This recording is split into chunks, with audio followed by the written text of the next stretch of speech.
Hola chicos, bienvenidos a un nuevo programa de Tiempo para Aprender, tercero de secundaria. En el capítulo anterior vimos cómo nace, crece, se expande y decae el Imperio Napoleónico. Pero ¿quieres saber qué pasó después de todo esto? ¿Vuelven los reyes por 20ª vez al gobierno?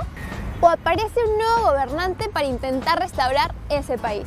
Si quieres absolver todas tus dudas, no te puedes perder este programón hecho especialmente para ti. El gran imperio napoleónico ha terminado definitivamente con la muerte de su emperador. Y ahora Europa entrará en una nueva etapa. En 1814, las potencias de este continente se juntan en un congreso en la ciudad de Viena, donde resaltan estos tres hombres: el emperador ruso Alejandro I, el canciller austriaco Clemens von Metternich y el ministro francés Talleyrand. ¡Qué apellidos para más raros! Pero ¿sabes para qué se juntaron las potencias europeas? Primero, para devolverle el equilibrio político al continente, repartiéndose por partes iguales los territorios. Y segundo, para restaurar otra vez el antiguo régimen. Sí, la reunión del Congreso de Viena dio como resultado un nuevo mapa político de Europa, en el que se crean los reinos de Piamonte-Cerdeña y los Países Bajos. No, aquí no reinaban ni cerdos ni enanos. Eran reinos de gente bien normal como nosotros, pero que tenían bien chequeaditos a los franceses para evitar que se expandan. En este nuevo mapa, Austria, Prusia y Rusia se repartieron territorios de manera equilibrada para que nadie mandara sobre nadie. Y por otro lado, Gran Bretaña aseguró el predominio marítimo y así quedó como una gran potencia. Pero esto no fue todo. Alucina que el Congreso de Viena repuso a los monarcas a sus puestos. El pueblo se debe haber sentido peor que pavo antes de ser cocinado. Esto de reponer a los monarcas ocasionó que Francia entre en un periodo conocido como Restauración, que duró entre 1815 y 1848, en el que las monarquías absolutas intentarían restablecerse de nuevo. Ya, pero hubo un rey gordito y muy chévere que sí fue consciente que esto del absolutismo no estaba del todo bien. ¿Quieres conocerlo? Ahí te lo presento.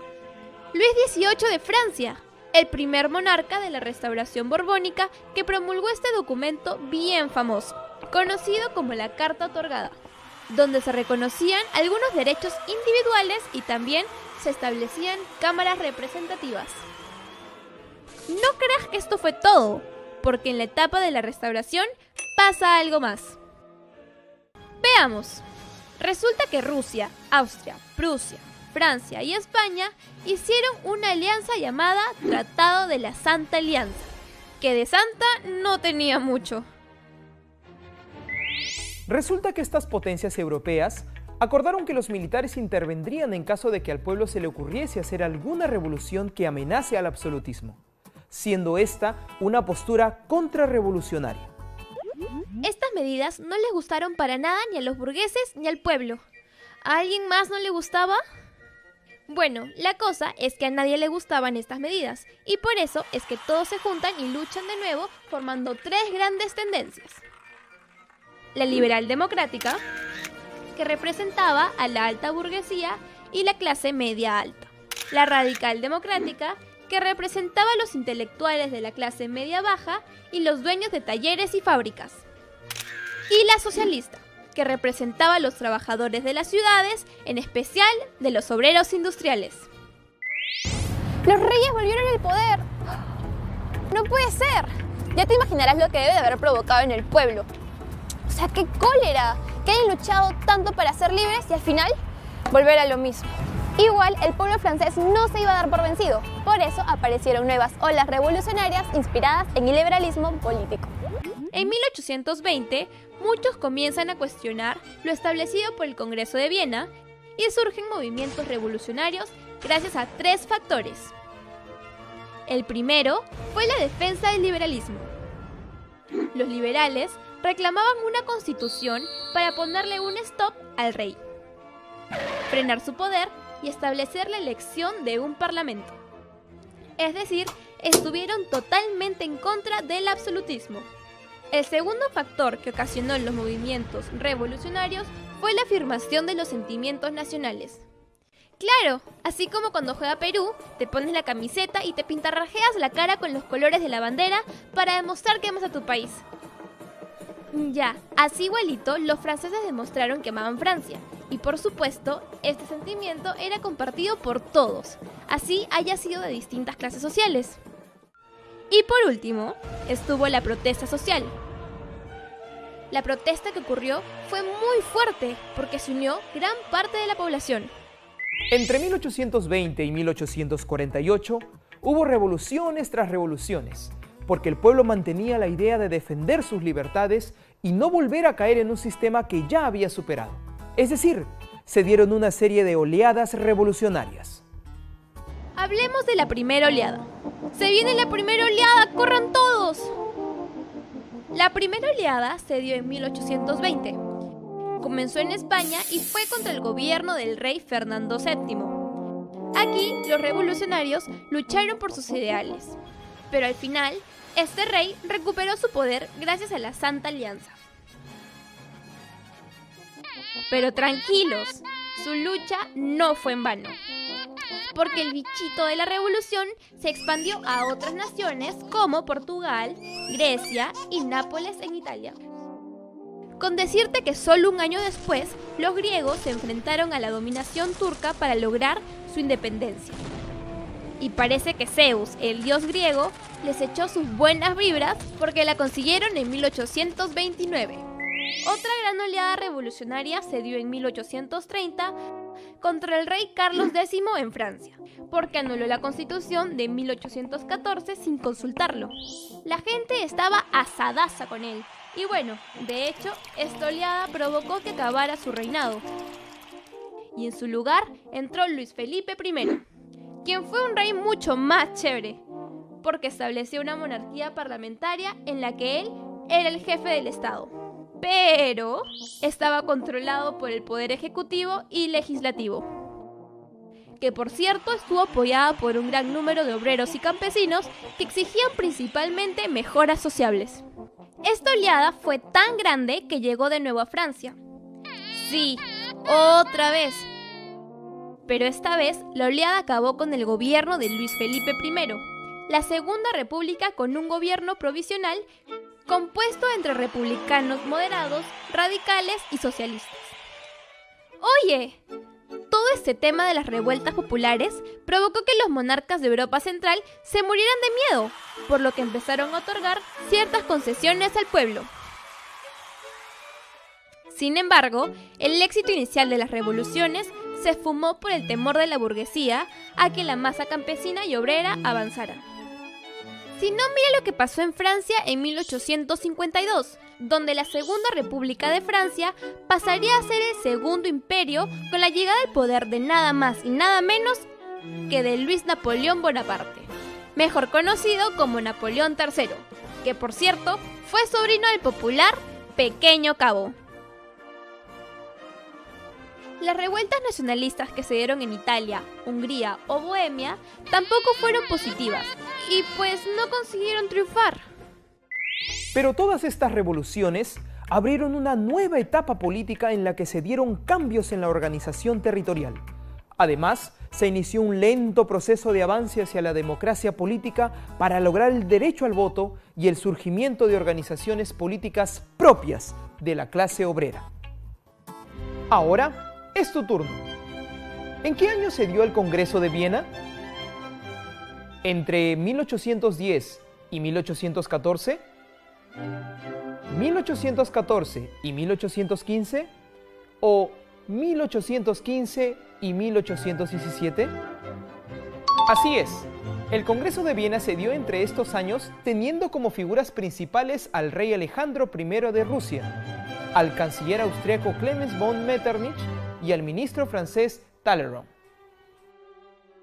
¿A qué se le define como restauración?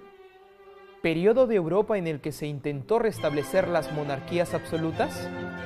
¿Periodo en el que casi se inicia una guerra mundial? ¿O periodo en el que Europa se intentó unificar? ¡Exacto! Este periodo se dio entre 1815 y 1848 y supuso también el triunfo de las posturas contrarrevolucionarias. ¿En qué se inspiraron las oleadas revolucionarias? ¿En el pensamiento capitalista? ¿En los principios del liberalismo político? ¿En las bases del absolutismo? Muy bien, se define en esta doctrina política que defiende las libertades y la iniciativa individual. Hoy aprendimos que en 1814 las potencias europeas se juntan en un congreso en la ciudad de Viena y definen dos principios. El primero, para repartirse los territorios de manera equitativa, y el segundo, para que regrese el sistema absolutista. Como resultado de esto, se formó un nuevo mapa político de Europa. También, Francia pasa por un periodo conocido como la Restauración, entre los años 1815 y 1848, en el que se intentó restablecer el sistema absolutista. En 1815, Rusia, Austria, Prusia, Francia y España firman el Tratado de la Santa Alianza para impedir revoluciones que amenazaran al absolutismo. Los sectores opuestos a la Restauración se agruparon en tres tendencias. La tendencia liberal democrática, que representaba los intereses de la alta burguesía y la clase media alta. La tendencia radical democrática, que representaban los intereses de la clase media baja y de los dueños de talleres y fábricas. Y por último estuvo la tendencia socialista, que representaba los intereses de los trabajadores de las ciudades. En 1820 surgen muchos movimientos revolucionarios por tres factores. El primero, por la defensa del liberalismo. El segundo, fue por un sentimiento nacionalista y el tercero, por protesta social. Por todo esto, se dieron una serie de oleadas revolucionarias. La primera fue en 1820 en España contra el gobierno de Fernando VII, seguida por los griegos que se sublevaron para alcanzar su independencia. La oleada revolucionaria de 1830 se inició en Francia, con lo cual tuvo que salir del cargo el rey Carlos X, y en su lugar entró Luis Felipe I. Pero la mayor oleada revolucionaria se dio en Francia, donde se estableció como Segunda República, que luego pasaría a ser un segundo imperio con Napoleón III en 1852. ¿Sabías que en 1814, año en que se da el Congreso de Viena, también estalla la Revolución del Cusco en nuestro país? Sí, es en este año donde los insurgentes se sublevan contra el virrey Abascal. Esta rebelión llega a controlar el sur y norte del Alto Perú. Y además es un episodio importante de la Guerra de Independencia en nuestro país. Ahora ya lo sabes. Muchas veces cometemos el mismo error 2 o más veces. Y pues eso fue lo que ocurrió en Europa al tratar de imponer un sistema que trajo mucho descontento y fastidio a la sociedad. Pero esta clase de errores no solo se dieron en el pasado. Actualmente también ocurre que por no informarnos bien, elegimos a un gobernante que antes ya estuvo en el poder y que no hizo las cosas muy bien. Por eso te invito a reflexionar sobre lo importante que es pensar e informarse antes de elegir a un presidente o representante, para luego no arrepentirnos por haber elegido inconscientemente. Bueno chicos, hemos llegado a la parte final del programa. Si ya viste el tema de las revoluciones liberales y de la restauración en el cole, con esto reforzarás lo aprendido en clase. Esto ha sido todo por hoy, pero no te olvides de darle like a nuestra página de Facebook Tiempo para Aprender aquí en USMP TV. ¡Chao!